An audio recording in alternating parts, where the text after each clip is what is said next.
कठीण काळात हार मानू नका, कारण सर्वात सुंदर गोष्टी संघर्षातूनच निर्माण होतात.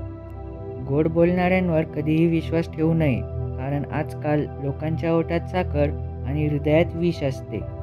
लोकांच्या मापात आपण बसलं नाही की लोक आपली मापं काढायला सुरुवात करतात. ज्याला जिंकायचं असतं ना, त्याला माहीत असतं कुठे लढायचं आणि कुठं शांत बसायचं. जसे शेतात बी पेरले नाही तर ती जागा गवताने भरली जाते, तसेच जर डोक्यात सकारात्मक विचार टाकले नाहीत तर ती जागा नकारात्मक विचार घेतात.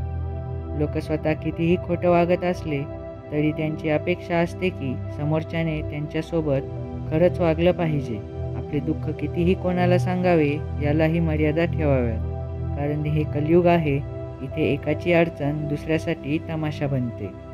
गरजेच्या वेळी सुकलेल्या ओठातून नेहमी गोड शब्द बाहेर पडतात, पण एकदा तहान भागली की पाण्याची चव आणि माणसाची नियत दोन्ही आपोआप बदलतात.